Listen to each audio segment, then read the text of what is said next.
Welcome to book catcher. പുതിയ വീഡിയോയിലേക്ക് എല്ലാവർക്കും സ്വാഗതം. ഇന്ന് നമ്മൾ ബ്രിട്ടീഷുകാരുടെ ആഗമനം ആ ടോപ്പിക്കാണ് ഡിസ്കസ് ചെയ്യുന്നത്.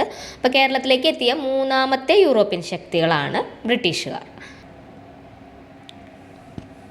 ആദ്യമായി കേരളത്തിലെത്തിയ ഇംഗ്ലീഷുകാരൻ എന്ന് പറഞ്ഞാൽ മാസ്റ്റർ റാൽഫിച്ച് ആണ്. 1583 മാർച്ചിൽ അദ്ദേഹം കൊച്ചിയിലെത്തി.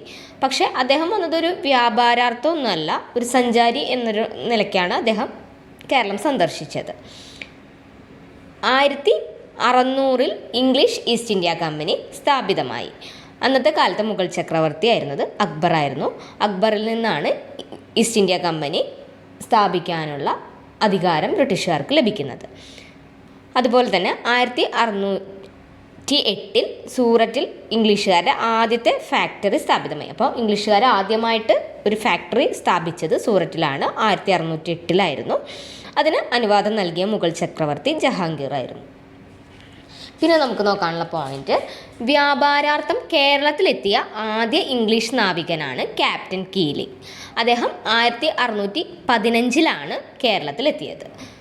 അതിനെ തുടർന്ന് 1644 വിഴിഞ്ഞത്ത് ആദ്യ ഇംഗ്ലീഷ് ഫാക്ടറി നിർമ്മിക്കാൻ ബ്രിട്ടീഷുകാർക്ക് വേണാട് രാജാവിൽ നിന്ന് അനുവാദം ലഭിച്ചു. അന്നത്തെ വേണാട് ഭരിച്ചിരുന്നത് രവിവർമ്മയായിരുന്നു. അപ്പോൾ അതൊരു ഇമ്പോർട്ടൻറ്റ് പോയിൻ്റാണ്. രവിവർമ്മയിൽ നിന്നാണ് വിഴിഞ്ഞത്ത് ആദ്യ ഇംഗ്ലീഷ് ഫാക്ടറി തുടങ്ങാനുള്ള അനുവാദം ബ്രിട്ടീഷുകാർക്ക് ലഭിക്കുന്നത്.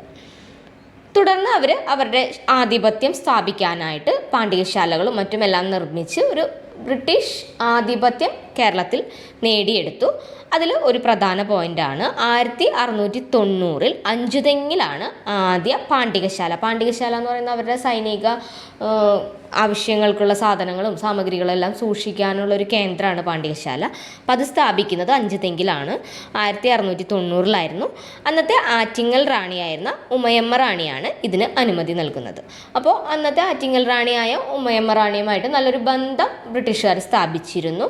ഒരു സൗഹൃദത്തിൻ്റെ പുറത്ത് ബ്രിട്ടീഷുകാർക്ക് ഫേവറായിട്ടുള്ള പല കാര്യങ്ങളും ആറ്റിങ്ങൽ റാണിയുടെ ഭാഗത്തു നിന്ന് ലഭിച്ചിട്ടുണ്ട്. ഇതിനെ തുടർന്നാണ് അഞ്ചുതെങ്ങ് കലാപം ഉണ്ടാകുന്നത്.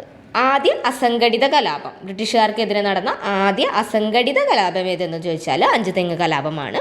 1697 അപ്പോൾ നമ്മൾ നേരത്തെ പറഞ്ഞ പോലെ തന്നെ ആറ്റിങ്ങൽ റാണി ബ്രിട്ടീഷുകാർക്ക് ഫേവറബിളായിട്ട് പല കാര്യങ്ങളും ചെയ്തതിനെ തുടർന്ന് സ്വദേശീയരായ ആളുകൾക്ക് അത്രയും അത് പിടിച്ചില്ല. അപ്പോൾ അതിനെതിരെ ബ്രിട്ടീഷുകാർക്കെതിരെ സ്വദേശീയർ സംഘടിപ്പിച്ച ഒരു അസംഘടിത കലാപമായിരുന്നു അഞ്ചുതെങ്ങ് കലാപം.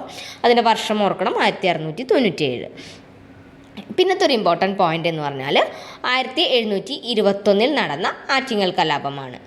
ഇതും ബ്രിട്ടീഷ് അധികാരത്തിനെതിരായിട്ട് നടന്നതാണ്. പക്ഷെ ഇതൊരു സംഘടിത കലാപമായിരുന്നു. അഞ്ചുതെങ്ങ് കലാപം പല സ്ഥലങ്ങളിലായിട്ട് പല സ്വദേശികൾ പൊട്ടിപ്പുറപ്പെടിച്ചതാണെങ്കിൽ ആറ്റിങ്ങൽ കലാപം ഒരു സംഘടിത പ്രക്ഷോഭം തന്നെയായിരുന്നു. ആറ്റിങ്ങൽ കലാപത്തിനെ തുടർന്ന് 1723 ബ്രിട്ടീഷുകാരും വേണാട് രാജാവുമായിട്ട് ഒരു സൗഹാർദ്ദ സന്ധി ഒപ്പുവെച്ചു. അത് തിരുവിതാംകൂറിൻ്റെ ഭാഗത്ത് നിന്ന് അന്നത്തെ രാജകുമാരനായിരുന്ന അനിഴം തിരുനാൾ മാർത്താണ്ഡവർമ്മയാണ് ഒപ്പുവെച്ചത്. ബ്രിട്ടീഷുകാരുടെ ഭാഗത്ത് നിന്ന് അലക്സാണ്ടർ ആണ് അതിൽ സൈൻ ചെയ്തത്. അപ്പോൾ അത് ഇമ്പോർട്ടൻറ്റ് പോയിൻ്റാണ്. അന്ന് അനിഴം തിരുനാൾ മാർത്താണ്ഡവർമ്മ രാജാധികാരം ഏറ്റെടുത്തിട്ടില്ല. വേണാട് ഉടമ്പടിയോടുകൂടി ബ്രിട്ടീഷ് മേൽക്കോയ്മ തിരുവിതാംകൂറിൽ വ്യാപിക്കാൻ ബ്രിട്ടീഷുകാർക്ക് സാധിച്ചു. തിരിച്ച് ഈ ഉടമ്പടി പ്രകാരം തിരുവിതാംകൂറിന് സൈനിക സഹായം ബ്രിട്ടീഷുകാർ വാഗ്ദാനം ചെയ്യുകയും ഉണ്ടായി. അതിനെ തുടർന്ന് കേണൽ മെക്കാളെ തിരുവിതാംകൂറിലെ ആദ്യ ബ്രിട്ടീഷ് റെസിഡൻ്റായി നിയമിക്കപ്പെട്ടു. അപ്പോൾ അത് ധർമ്മരാജാവിൻ്റെ കാലത്താണ്, കാർത്തിക തിരുനാൾ ധർമ്മരാജയുടെ കാലത്താണ് കേണൽ മെക്കാളെ ബ്രിട്ടീഷ് റെസിഡൻ്റായിട്ട് നിയമിക്കപ്പെടുന്നത്. 1795 മുതൽ 1710 വരെയായിരുന്നു ആ കാലഘട്ടം.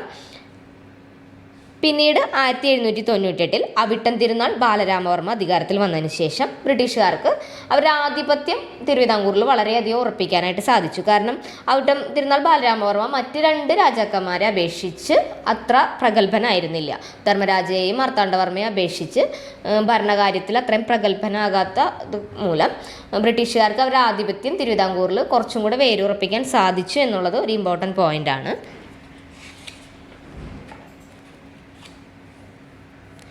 കേണൽ മെക്കാളയ്ക്ക് ശേഷം രണ്ടാമത്തെ ബ്രിട്ടീഷ് റെസിഡൻ്റായിട്ട് അധികാരമേൽക്കുന്നത് കേണൽ മൺട്രോയാണ്.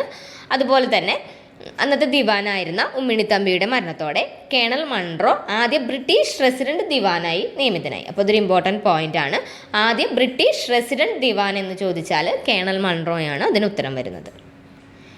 കേണൽ മൺറോ ദിവാനായി നിയമിതനായതോടുകൂടി ഏറെക്കുറെ പിന്നെ തിരുവിതാംകൂറിൻ്റെ ഭരണകാര്യങ്ങളിൽ പൂർണ്ണ ഒരു അധികാരം ബ്രിട്ടീഷുകാർക്ക് ലഭിച്ചു. പിന്നെ കൊച്ചി രാജ്യത്തിൻ്റെ കാര്യം എടുത്തു നോക്കിയാൽ 1791 ഈസ്റ്റ് ഇന്ത്യ കമ്പനിയും കൊച്ചി രാജാവും തമ്മിലുണ്ടായ ഉടമ്പടിയോടുകൂടി കൊച്ചി രാജാവ് ബ്രിട്ടീഷുകാരെ സാമന്തനാകാമെന്ന് സമ്മതിച്ചു. അതോടുകൂടി കൊച്ചിയും ബ്രിട്ടീഷുകാരുടെ ഒരു പൂർണ്ണ അധീനതയിൽ എന്ന് നമുക്ക് പറയാം. ഇനി മലബാറിൻ്റെ കാര്യം എടുത്തു നോക്കിയാൽ 1792 ശ്രീരംഗപട്ടണം സന്ധി പ്രകാരം മലബാർ പ്രദേശം ടിപ്പു സുൽത്താൻ ബ്രിട്ടീഷുകാർക്ക് വിട്ടുകൊടുത്തു. അപ്പോൾ അതൊരു ഇമ്പോർട്ടൻറ്റ് പോയിന്റ് ആണ്. അതോടുകൂടി മലബാർ എന്നൊരു ശക്തി കേന്ദ്രം ബ്രിട്ടീഷുകാരുടെ അധീനതയിലാക്കാൻ അവർക്ക് സാധിച്ചു. 1799 മൈസൂർ വെച്ച് ബ്രിട്ടീഷുകാർ ടിപ്പുവിനെ വധിച്ചതിനെ തുടർന്ന് വയനാട്, ഹോസ്ദുർഗ് തുടങ്ങിയ പ്രദേശങ്ങൾ കൂടി അവരുടെ പൂർണ്ണ നിയന്ത്രണത്തിലായി.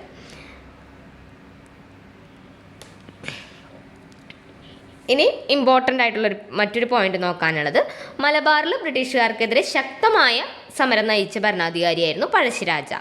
ടിപ്പുവുമായുള്ള യുദ്ധത്തിൽ ബ്രിട്ടീഷുകാരുടെ പക്ഷത്ത് നിന്ന് കൊണ്ട് ടിപ്പുവിനെ തോൽപ്പിക്കാൻ ബ്രിട്ടീഷുകാർക്ക് പഴശ്ശിരാജാവ് എല്ലാ സഹായം ചെയ്തിരുന്നു.